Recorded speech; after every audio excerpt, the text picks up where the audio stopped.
L'encens est l'un des cadeaux offerts par les rois mages à l'enfant Jésus.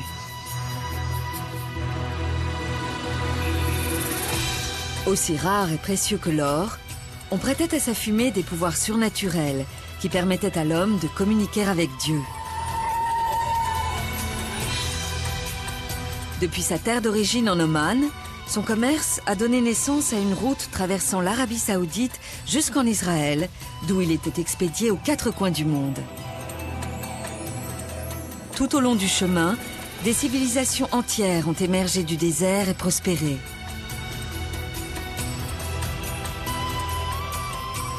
Aujourd'hui, 5000 ans après l'avènement du commerce de l'encens, je vais partir à la découverte de l'une des plus grandes routes commerciales de l'Antiquité.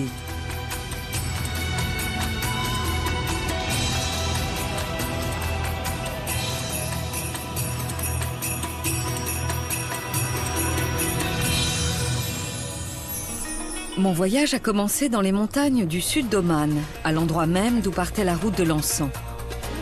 Regardez! Puis j'ai suivi les traces des anciens caravaniers en Arabie Saoudite. Il va falloir que vous me donniez des cours intensifs. Pour finir, j'ai traversé la mer Rouge pour rejoindre une voie commerciale encore plus ancestrale, en Égypte. À l'époque des pharaons, l'encens était un élément essentiel des rites funéraires. Il est encore utilisé aujourd'hui lors de la grande fête chrétienne du pays. Je laisse l'Égypte derrière moi et j'entame ma dernière étape sur la route de l'encens. Du port d'Aqaba en Jordanie, je vais suivre la voie caravanière jusqu'à la cité historique de Pétra, avant de rejoindre Gaza, puis Bethléem, où s'achèvera mon voyage.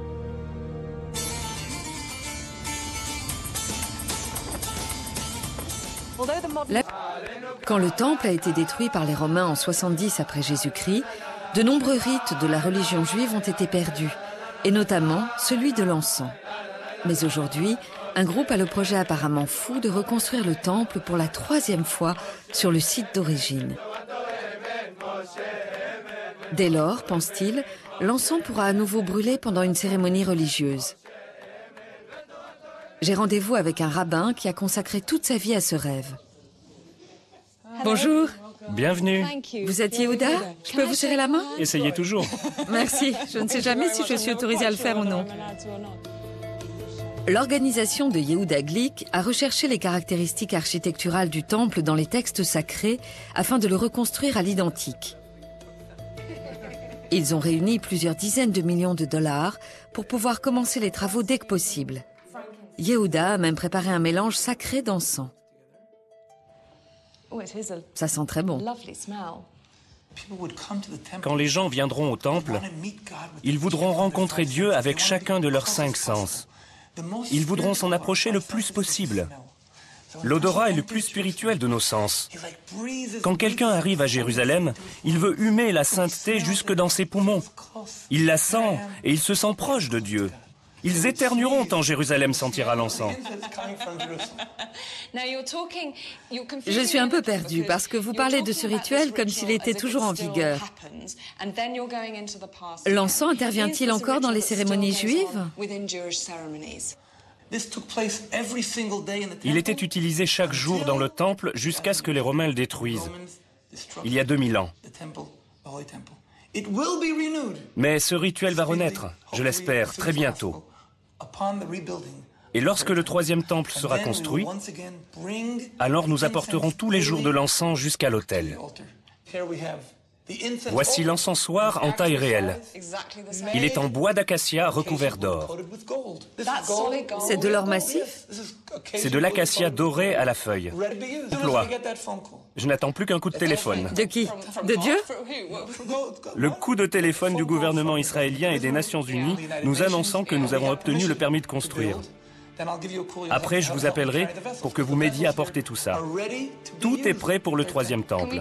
Vous voulez bien me montrer le futur site? Allons-y. Par ici? Oui.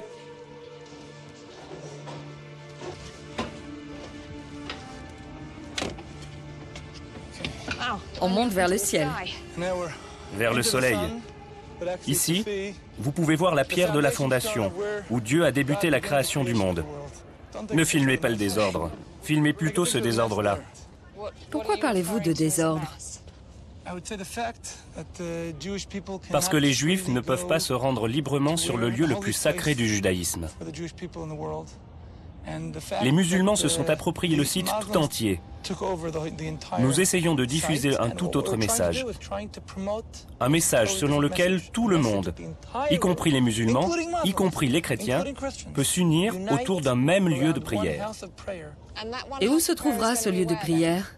Exactement là où se situe le dôme du rocher. Il protège le rocher. Et ce rocher, c'est le Saint des Saints. Donc vous voulez détruire le dôme du rocher et construire le troisième temple? Nous aimerions bâtir le troisième temple. Oui, c'est ce que vous souhaitez. Mais si cela se passe comme vous le dites, et que vous bâtissez un temple juif sur un site musulman, cela causera une guerre. Cela en vaut-il vraiment la peine? Cela créera des emplois pour les Arabes démunis et pour les Juifs démunis. Cela relancera toute l'économie de l'État d'Israël. Et bien sûr, cela établira une relation spirituelle beaucoup plus privilégiée entre l'humanité et Dieu. Je ne sais pas si Yehuda aura un jour l'occasion de brûler de l'encens sur le mont du Temple. Mais dans une ville qui a été prise 44 fois par des conquérants de toutes confessions, on ne peut jurer de rien.